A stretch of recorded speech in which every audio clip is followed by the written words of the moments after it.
Bom, em relação a uma outra preocupação de educadores com essa pandemia também, professora, a senhora mencionou a questão no início da entrevista das desigualdades, né, que são muito visíveis em relação à educação aqui no país, e muitos educadores já estão prevendo um novo normal com esse ensino à distância, o ensino remoto. Como é que a senhora vê isso de forma imediata, assim? Porque isso já é uma realidade que está sendo enfrentada pelas escolas, né, tanto públicas quanto privadas. Eu acho que nós vivemos, Diego, um fenômeno muito curioso. A gente olha muito para o copo meio cheio, eu vou dar uma olhadinha no copo, para o copo meio vazio, eu vou dar uma olhadinha no copo meio cheio. Quando começou a pandemia no Brasil, nós educadores, né, eu comecei a minha vida, você leu o meu currículo, mas eu comecei minha vida como professora de educação básica. Nós, educadores, olhamos para a situação sem entender muito bem o que ia acontecer, porque nós tivemos que fechar as escolas de repente e as escolas, nem nós, nem mesmo os epidemiologistas, sabíamos quanto tempo isso ia durar. Podia ser como o H1N1, que foram 3 semanas e acabou. E quando a gente se deu conta que precisava dar uma resposta educacional à Covid-19 em escala, né, porque numa escola particular é fácil reinventar as aulas, até porque a inclusão digital era maior e porque você podia rapidamente, era uma escola só. Imagina isso, por exemplo, na rede estadual de São Paulo, que são 3.500.000 alunos. Então, você tem que mapear quem tem acesso à internet, quem não tem, organizar alguma coisa para os que não têm. Então, foi uma coisa desafiadora. Mesmo assim, eu tenho acompanhado, porque eu fui diretora global de educação do Banco Mundial, então eu tenho contato com muitos ministros da educação, e fui acompanhando o que eles, os que entraram na pandemia antes de nós, estavam fazendo nas suas escolas.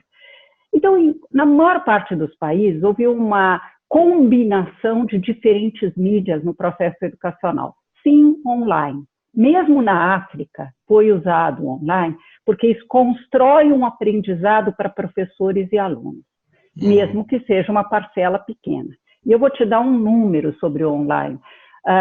No Maranhão, que é um dos estados mais pobres da federação, semana passada eles estavam com 60% dos seus alunos da rede estadual na plataforma entrando diariamente. Para um estado como o Maranhão, é um avanço. Para os outros 40%, o que eles organizaram? Então, o online é uma alternativa, os outros países usaram também televisão. Televisão, o Brasil tem uma experiência vasta com televisão. Ela tem um defeito que ela não permite interatividade. Então, você tem que colocar junto com a televisão roteiros de estudo em papel que você possa enviar para a escola, receber de volta corrigido e assim por diante. Rádio. Rádio foi usado na África e foi usado no Brasil, tanto no estado do Maranhão, em vários municípios do Rio Grande do Norte. Rádio é um instrumento fantástico para comunicação, mas também para aprendizagem. O Brasil teve uma experiência toda com o projeto Minerva no passado, lá na década de 60, 70, que a gente precisa valorizar. E também com roteiros de estudo. Então, essa combinação de mídias permitiu que a gente chegasse a um número grande de alunos. Para todos, não chegamos. Por quê? Porque tem alunos que ou não receberam os roteiros de estudo, porque o município pediu que os pais buscassem na escola mais próxima e os pais não foram, ou porque o transporte escolar teve algum problema, ou teve alunos que não fizeram porque os seus pais estavam fora buscando alguma fonte de renda e aqueles alunos não conseguiram desenvolver autonomia para aprender. Agora, no processo de volta, nós vamos ter que organizar isso. Mas por que eu estou contando essa longa história só para responder a sua pergunta? Porque foi um período, sim, de sofrimento, mas também de intenso aprendizado entre professores. Porque Mesmo que alguns deles, aliás, muitos deles disseram, eu não me sinto preparado, de fato não estavam, eles se reinventaram. A imprensa enfatiza muito esse lado do despreparo e pouco as narrativas sobre os professores que, sem formações ou com formações emergenciais muito frágeis, conseguiram se reinventar. Toda hora eu recebo, eu faço mentoria de 50 secretários municipais de educação e 3 estaduais. E estou dialogando com professores no Twitter todos os dias. Toda hora eu recebo professores que gravaram vídeos para os seus alunos, professores, e nunca tinham feito isso antes, professores que se voluntariaram para atuar na televisão, sem nunca ter atuado nessa, ou que aprenderam a usar a internet para fins instrucionais, porque os professores, vamos ser honestos, todos eles já usavam a internet de alguma maneira ou de outra, mas não para fins instrucionais, que é diferente. E a primeira leva de aulas foi um pouco mais fraca e foram se aperfeiçoando no processo. Tudo isso para falar do novo normal. Por quê? Porque não dá para fingir que isso não aconteceu. Quando as aulas forem retomadas, elas vão ser retomadas provavelmente num processo de rodízio, para diminuir tamanho de turma. Então, a turma tem 40 alunos, 20 ficam em casa uma semana, enquanto 20 outros têm aula, eles estão em casa recebendo educação à distância. Provavelmente aí sim com internet. Por quê? Porque com a escola organizada dá para abrir as salas de informática para aqueles que não têm acesso à internet, doações, tem uma série de coisas que podem e vão ser feitas. Então, depois eles voltam para a escola e os outros voltam para casa. Com isso, se a gente trabalhar direito, se a gente tiver boas políticas públicas, a gente constrói o esboço de um ensino híbrido. Qual é o melhor desenho de ensino híbrido? Usar o professor no que ele tem de melhor, que é ensinar o aluno a usar conhecimentos adquiridos em problemas da realidade. Você pode usar um vídeo gravado pelo professor ou pela própria secretaria com um dos professores ensinando a fórmula de Bhaskara, por exemplo, que é a fórmula da equação de segundo grau. Depois, em aula, os alunos vão fazer exercícios com supervisão do professor e com a chance do professor tirar as dúvidas, que é onde ele é mais importante, ele ou ela é mais importante.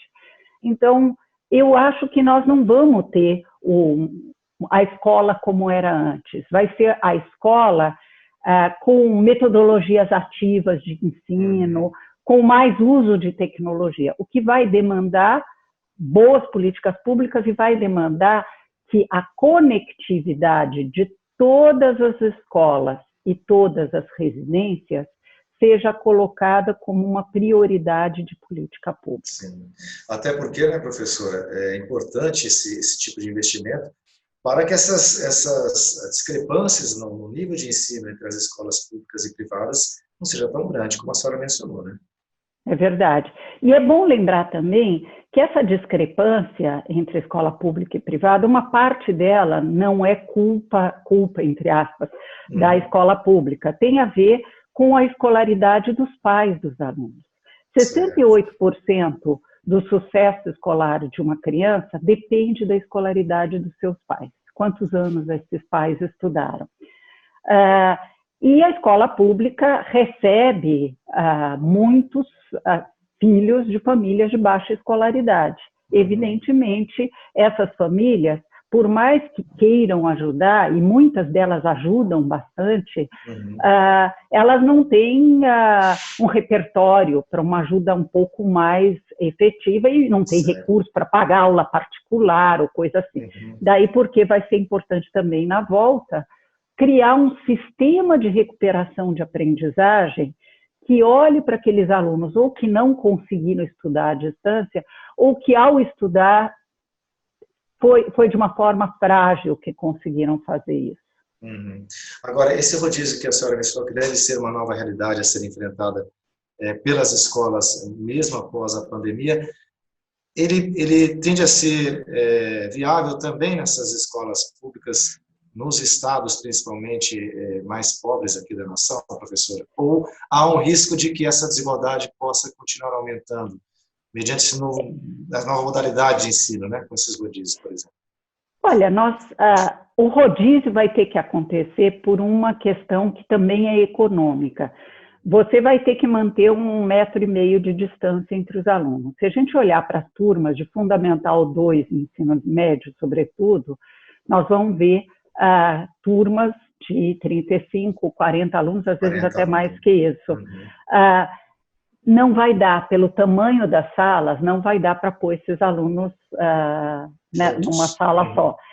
Não dá tampouco, dada a crise fiscal, para dividir em 2 turmas, porque nós não vamos ter dinheiro para contratar ainda mais professores.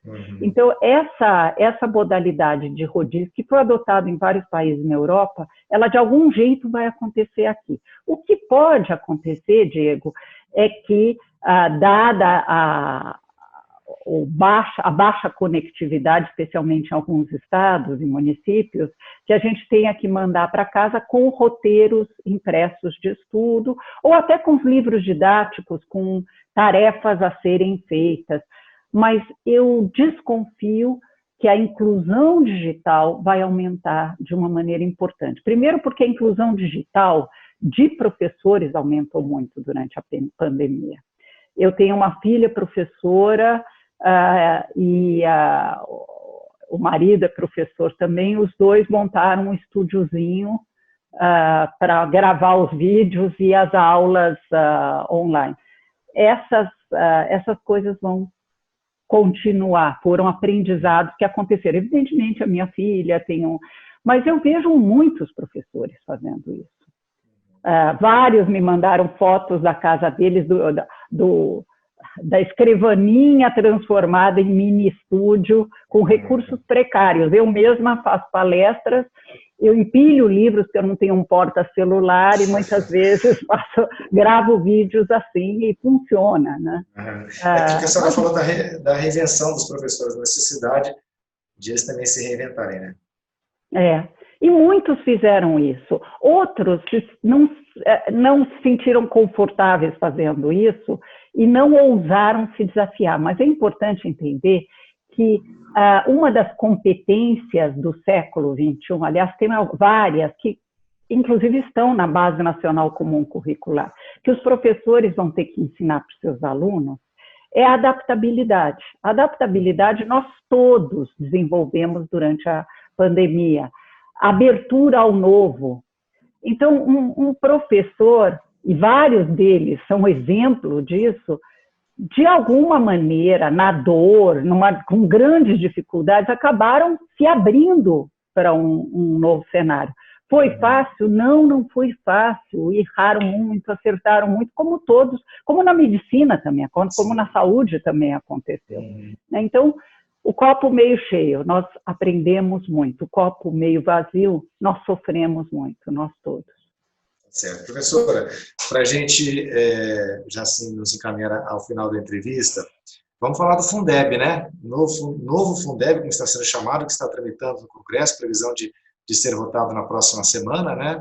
Na Câmara. Eu queria que a senhora explicasse, primeiro, o que é o Fundeb. A gente sabe que é o principal fundo de investimento aí na educação básica, e a importância de se votar esse novo fundo, né? Por que também está sendo chamado de novo Fundeb? Então, é importante que os nossos espectadores entendam que educação de qualidade custa caro. E muitas vezes se diz, não é que custa caro, é uma questão só de gestão. Mas eu queria lembrar o seguinte, o que custa mais caro em educação é professor. Nós somos um país que paga mal para o professor. E pagamos mal porque é uma atividade intensiva em professor, o processo de ensino. Você pode colocar o melhor computador do mundo na mão de um professor e você não diminui a necessidade de ter professores. Porque só um professor tem um relacionamento humano com uma criança e um adolescente que está aprendendo. Depois, na vida adulta, isso não é tão importante, continua sendo importante o contato humano, mas não é tão importante. Mas com crianças e adolescentes isso é decisivo. Então, custa caro porque nós precisamos tornar a profissão de professor atrativa e atrair bastante talento para a profissão e retê-los na profissão, que também é um ponto importante. Então, para começar, nós precisamos de financiamento para a educação. Foi criado, em meados da década de 90, de 1990, o Fundef, que era o Fundo de Desenvolvimento do Ensino Fundamental, na época, e valorização dos professores. Depois ele foi, em 2007, a partir de uma lei de 2006, transformado em Fundeb, acrescentando dentro da educação, para além do ensino fundamental, a educação infantil e o ensino médio. Então, é um mecanismo, e é um mecanismo interessante, porque ele, quanto mais você tiver de alunos, mais você ganha de recursos. Ele não é um fundo só, ele é um fundo contábil dividido em 27 fundos estaduais, quer dizer, 26 fundos estaduais e mais o Distrito Federal. Ele é composto por parte dos impostos estaduais e municipais e mais um aporte da União. Esse aporte da União é para garantir um efeito redistributivo, é garantir que os municípios nos estados mais pobres, que não conseguem chegar a um valor mínimo por estudante, tenham algum dinheiro a mais para poder garantir isso. O Fundeb vence em 2020 e a gente já deveria estar com uma nova emenda constitucional aprovada para tornar esse Fundeb válido por mais 10 anos ou, como está sendo proposto, permanente. Não pode haver essa ansiedade que nós estamos vivendo hoje, essa insegurança jurídica que nós estamos vivendo hoje, de imaginar que não vai terminar o ano e não está votado, porque é uma emenda constitucional, leva muito tempo ser votada, depois ela demanda uma legislação infraconstitucional. Então, tudo isso para dizer, o MEC demorou demais, não teve protagonismo. Na falta de uma iniciativa do MEC, o próprio legislativo se organizou para criar um Fundeb, porque novo, porque ele será permanente. Ele aumenta um pouco a participação da União. Inicialmente, mantendo os 10% da participação da União, mas depois aumentando aos pouquinhos até chegar em 15% e, quiçá, 20%. Estou contando tudo isso para dizer que esse aporte novo da União vai ser para tornar o Fundeb ainda mais redistributivo, que vai ser muito bom para todos e para diminuir a desigualdade educacional. Isso deve ser votado na segunda ou terça da semana que vem, e esperemos que sem grandes transtornos, porque vai em 2 turnos, tem que ter 3/5 dos parlamentares, e depois vai para o Senado para mais 2 turnos, então isso vai levar um certo tempo. Quer dizer, isso é uma prioridade, então, no setor da educação para este ano, né, professora? Sem dúvida, porque assim, nós podemos ter boas políticas educacionais, mas se não tiver financiamento, nada disso vai valer. E nós não vamos poder olhar para o cenário de de atrair, reter bons professores no curto nem no médio prazo. Tá certo. Professora Cláudia Costinha, muito obrigado mais uma vez pela sua participação, pelos seus esclarecimentos. E a gente espera, de repente, lá para frente, passada talvez a pandemia, retomar esse assunto e já com o Fundeb votado, aprovado, e já tendo vislumbrando um cenário mais positivo da educação, pelo menos a nível federal, professor. Isso é o que todos nós queremos. Muito obrigado mais uma vez. Obrigada, até logo. Eu conversei com a professora Cláudia Costin, ela que é professora universitária, como eu já disse, professora visitante em Harvard, uma especialista no setor da educação, uma das nossas referências na área no país. Eu aguardo você para o próximo programa. Até lá.